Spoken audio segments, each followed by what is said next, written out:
Segundo a Reis, capítulo 20. A doença e a recuperação de Ezequias. Por esse tempo, Ezequias ficou doente e estava para morrer.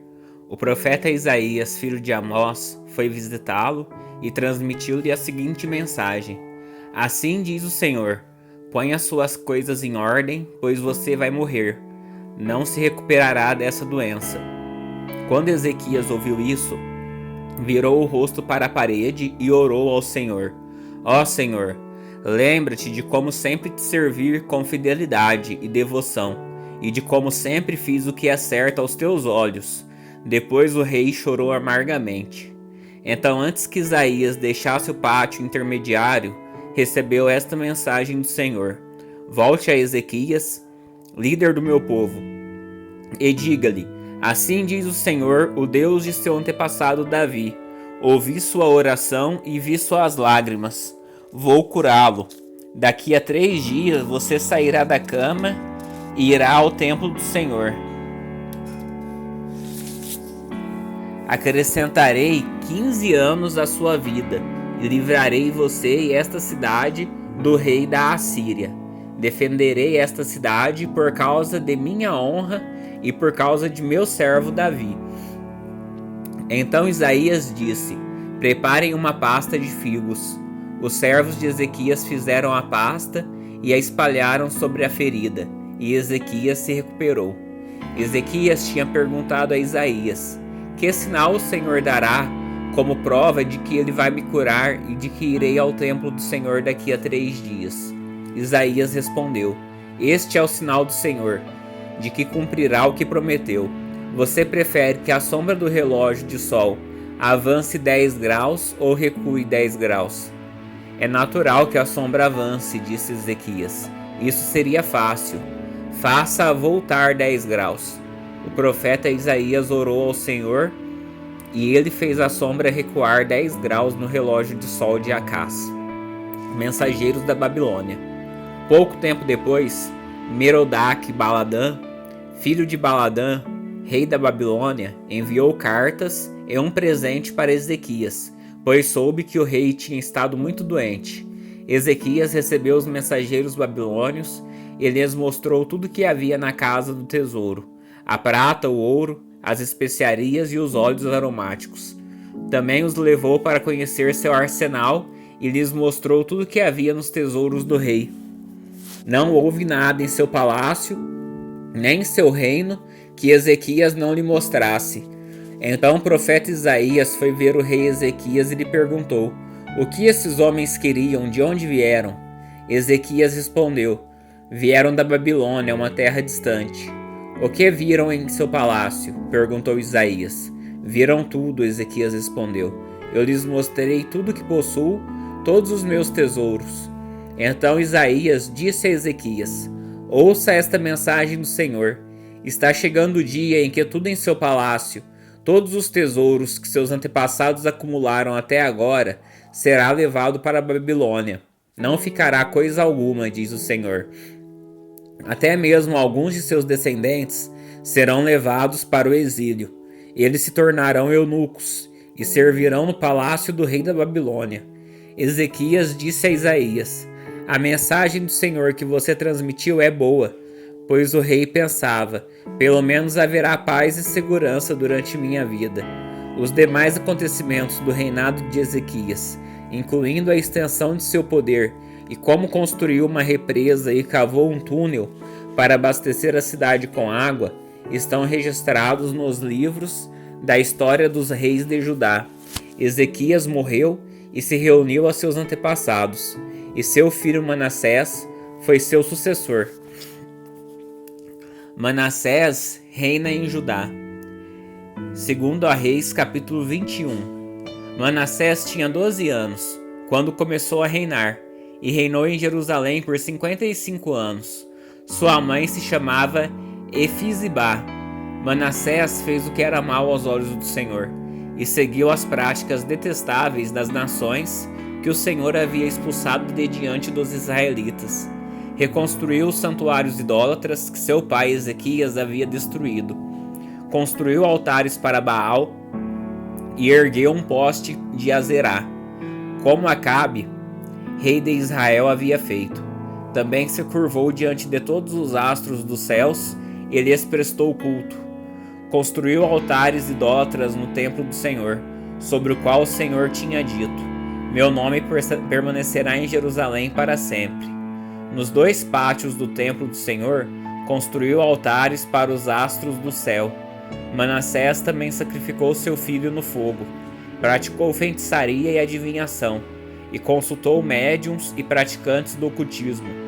Fez muitas coisas perversas aos olhos do Senhor, e com isso provocou sua ira.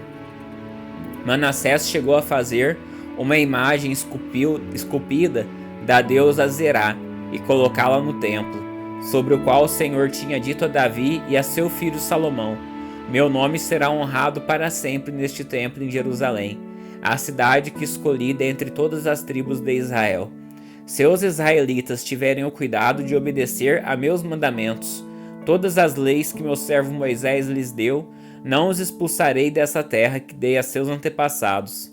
Mas o povo se recusou a ouvir, e Manassés os levou a fazer coisas piores de que as nações que o Senhor tinha destruído quando os israelitas entraram na terra. Então o Senhor disse, por meio de seus servos, os profetas: Manassés, rei de Judá, fez muitas coisas detestáveis. É ainda mais perverso que os amorreus, que habitavam nesta terra antes de Israel, e fez o povo de Judá pecar com seus ídolos.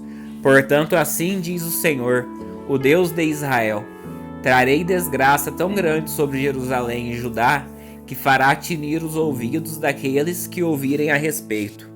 Julgarei Jerusalém de acordo com o mesmo critério que usei para julgar Samaria e a família de Acabe.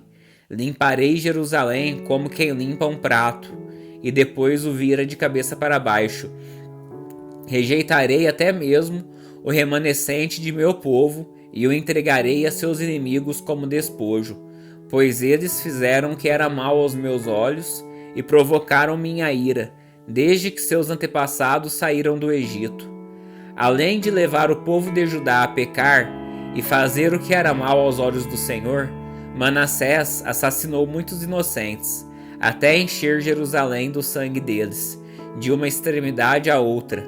Os demais acontecimentos do reinado de Manassés e tudo o que ele fez, incluindo os pecados que cometeu, estão registrados no livro da história dos reis de Judá. Quando Manassés morreu e se reuniu a seus antepassados, foi sepultado no jardim de seu palácio, o jardim de Uzá. Seu filho Amon foi seu sucessor. Amon reina em Judá. Amon tinha 22 anos quando começou a reinar, e reinou em Jerusalém por 2 anos. Sua mãe se chamava Messulemete, e era filha de Arus, de Jotibá. Fez o que era mal aos olhos do Senhor, como seu pai Manassés havia feito. Seguiu o exemplo de seu pai e adorou os mesmos ídolos que ele. Abandonou o Senhor, o Deus de seus antepassados, e não andou nos caminhos do Senhor. Os próprios oficiais de Amon conspiraram contra ele e o assassinaram em seu palácio. Mas o povo da terra matou todos os que haviam conspirado contra o rei Amon e proclamou rei seu filho Josias. Os demais acontecimentos do reinado de Amon e tudo o que ele fez estão registrados no livro das histórias do rei de Judá. Ele foi sepultado em seu túmulo no jardim de Uzá. Seu filho Josias foi seu sucessor. Segundo a Reis, capítulo 22. Josias reina em Judá.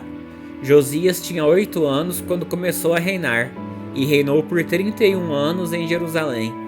Sua mãe se chamava Gedida, e era filha de Adaías, de Boscate. Josias fez o que era certo aos olhos do Senhor, e seguiu o exemplo de seu antepassado Davi, não se desviando nem para um lado nem para o outro. No 18º ano de seu reinado, o rei Josias enviou Safã, secretário da corte, filho de Azalias, filho de Mesulão, ao templo do Senhor. Disse-lhe: Vá ao sumo sacerdote Ilquias e peça-lhe que pese a prata que os guardas das portas recolheram do povo no templo do Senhor. Entregue a prata aos homens encarregados de supervisionar a reforma do templo. Eles a usarão para pagar os trabalhadores que farão reparos no templo do Senhor. Precisarão de carpinteiros, construtores e pedreiros. Também deverão comprar a madeira e as pedras cortadas necessárias para os reparos no templo. Contudo, não exija que os supervisores prestem contas do valor que receberam, pois são homens de confiança. Ilquias encontra a lei de Deus. O sumo sacerdote Ilquias disse a Safã, secretário da corte: Encontrei o livro da lei no templo do Senhor. E Ilquias entregou o livro a Safã, que o leu. Safã voltou ao rei e relatou: Seus oficiais entregaram a prata recolhida no templo do Senhor aos trabalhadores e supervisores no templo. Safã também disse ao rei: O sacerdote Ilquias me entregou um livro. E Safã leu o livro para o rei. Quando o rei ouviu o que estava escrito no livro da lei, rasgou suas roupas. Em seguida, deu estas ordens ao sacerdote Ilquias, a Aicã, filho de Safã, a Acbor, filho de Milcaías, e Safã, a secretária da corte, e a Asaías, conselheiro pessoal do rei. Vão consultar o Senhor por mim, pelo povo e por todo o Judá. Perguntem a respeito das palavras escritas nesse livro que foi encontrado. A grande ira do Senhor arde contra nós, pois nossos antepassados não obedeceram às palavras deste livro. Eles não fizeram tudo o que ele diz que devemos fazer.